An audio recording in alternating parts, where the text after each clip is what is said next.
All right, 12.8, part 2. A figure that is a reflection of itself in a line is said to be symmetric about the line. Okay, so a figure has what we call line, put a Y there, or a I. A figure has what we call line symmetry if and only if each half of the figure is the image of the other half under a reflection in some line. A figure may have more than one line of symmetry. For example, a rectangle has 2 and a circle has an infinite number because every possible diameter of a circle would be a line of symmetry. So see in this rectangle, we draw a line right there, obviously this side and this side are symmetrical. If we draw a line right here, that would be symmetrical, and that would be symmetrical. In our circle over here, every diameter, that would be symmetrical, that would be symmetrical. We can do here, so this one and this one, that was a terrible line, but you get the idea, okay? If you reflect one side of any of these figures across the line shown, it will coincide with the other side. Each line drawn in these figures is called a line of symmetry. The two other types of symmetry do not directly involve a reflection, but do result in the image of a figure coinciding with the original figure. The other two types are called rotational and point symmetry. A figure has what we call rotational symmetry if and only if there is a rotation of less than 360 degrees around a center point such that the image of the figure coincides with the original figure. And a figure has what we call point symmetry if and only if it has 180 degree rotational symmetry. Okay, so any figure that has point symmetry has rotational symmetry, but it's 180 degree rotational symmetry. Not necessarily does everything that have rotational symmetry have point symmetry. In the propeller-like figure, okay, so here is the propeller-like figure. The center of rotation is the center of the figure right here. If you trace the figure on a piece of paper, this is why I like to do this stuff with you in person, but it's okay. If you trace the figure on a piece of paper, hold the center fixed, and rotate the paper 120 degrees. So think about it, 120 degrees is 1/3 of a circle, right? If you rotate the paper 120 degrees, then the rotated image of the figure coincides with the original figure. What that means is, let's say I had the green one, okay, and then I cut out another one that was purple, okay. I took the purple one, okay, I put it on top of the green one so that they exactly match up. That's what it means to coincide, kind of like they are right now, although my lines aren't exactly matching up, but if they were, all right. If I took that purple one,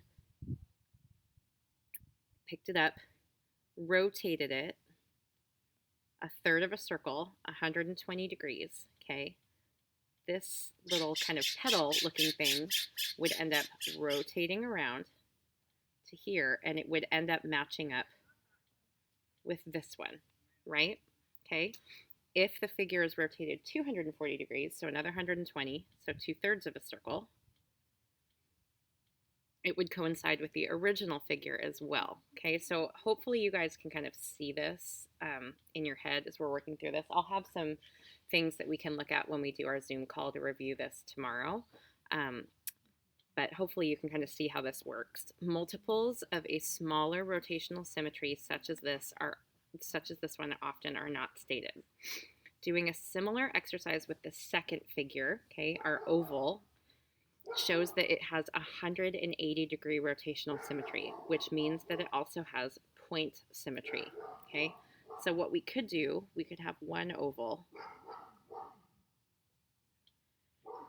Okay, we could have an oval. Here's the center, okay?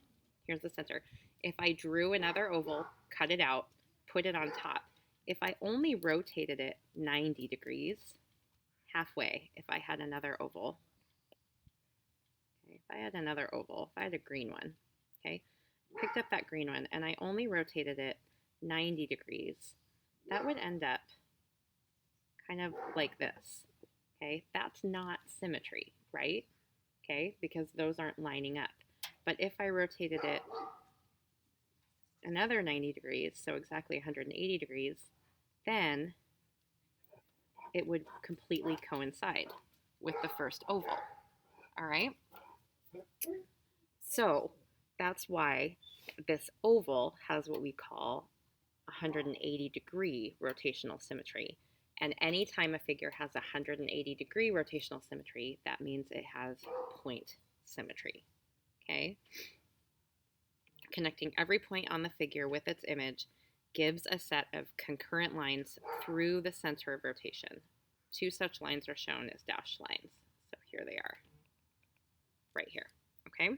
So skill check 2, number 1, says, which kinds of symmetry do the following figures have? So let's take a look and see. Do we have any symmetry in number 1? Yes, we do. If we drew a line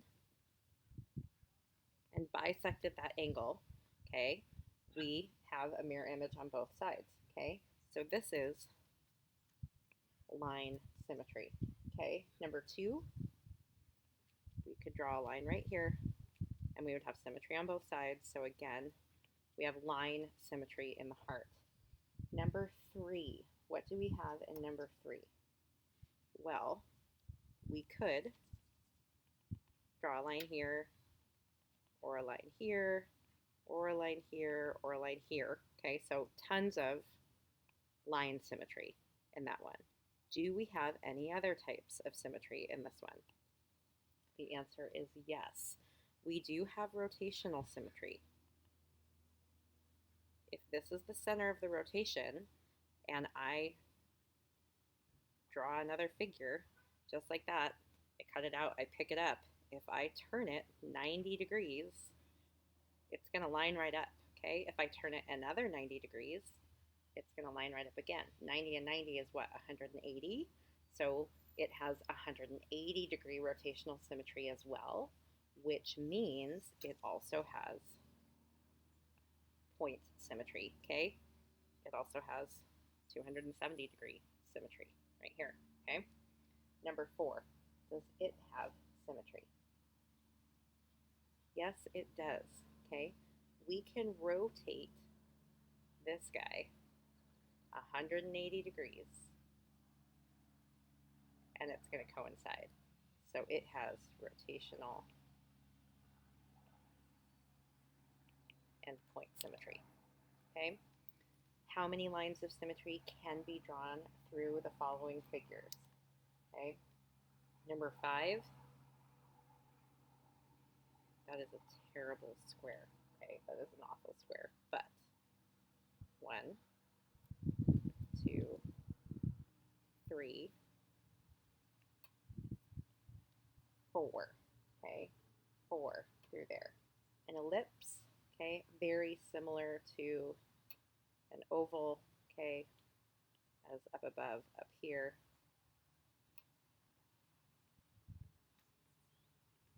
2, okay, 2 lines of symmetry. An isosceles triangle, okay, an isosceles triangle.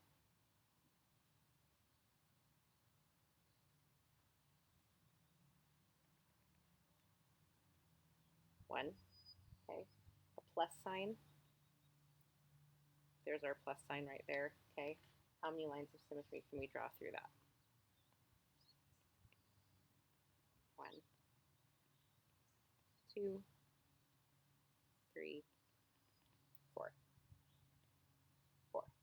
Okay, that's the end of the symmetry portion of this lesson. Hopefully you watch these before we Zoom and we'll go over all of it.